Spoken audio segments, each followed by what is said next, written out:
Alex, Hockey Fights Cancer is an initiative that almost everyone can connect with at some level, Yep. but for your family, it brings to mind a very special young girl. How would you describe your niece, Ellie? Oh, she's not little anymore. I were FaceTiming kids this morning, and she was with them back in St. Louis, and she's grown up to be a beautiful girl. But you know, it's an amazing thing how it brings a family together, and I guess in a good way and in a bad way. And to see a young child go through that, and especially when it's in your family, it hits really close to home. And I always knew it was an issue. I lost a childhood friend to cancer, and then to see it again as I was older, to see how difficult it is for not just the family, but everyone that surrounds that family and friends and everything, how hard it is. But it's amazing how many people gather together for that support.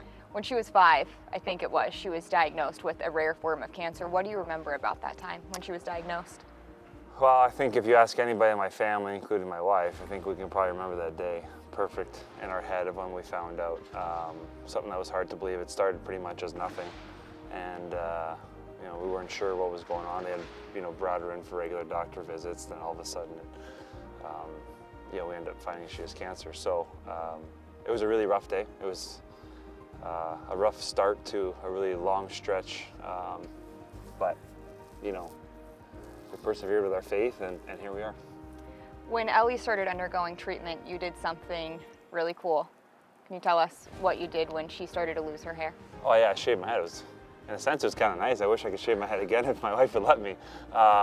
Ellie actually shaved my head. I just felt like it was something that she would enjoy, knowing, for me it was like, hey, we'll do this together. And when you're a young kid and you lose your hair, and especially at that age, maybe your friends, it's hard to explain at 5 years old to everybody what's going on. So I thought maybe I could just kind of make her feel a little more comfortable. What do you remember about that day and her reaction when she was taking the razor to your head? I just remember I was kind of worried she was going to shave off my eyebrows, or she's only 5 at the time, so I didn't really know where it was going to go, but I knew it was all coming off, so it was pretty easy for her. At the time, you were young as well, Yeah. and you didn't have kids at that point. Obviously, you knew how important it was back then, but now that you're a dad of 4, how does that even change your perspective on things even more? Well, we do once in a while look back at pictures and see her and the family, and it feels like a long time ago, but I think we can really remember it in our head, and it really makes you appreciate every moment you have with your kids, because you never know what can happen.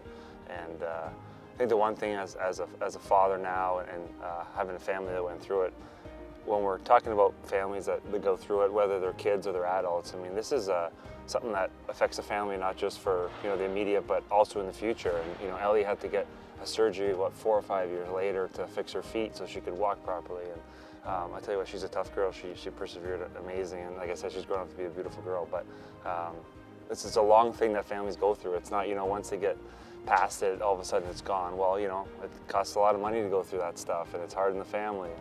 And I just think the more we can bring awareness to it, the more we can help families that are going through it.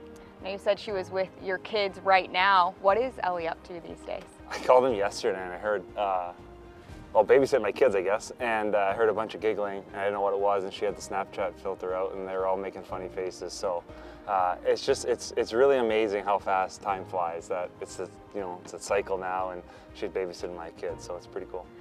Hockey Fights Cancer, it's something that comes around every year, and you mentioned the importance of raising awareness, but what does it mean to you specifically to be able to share Ellie's story?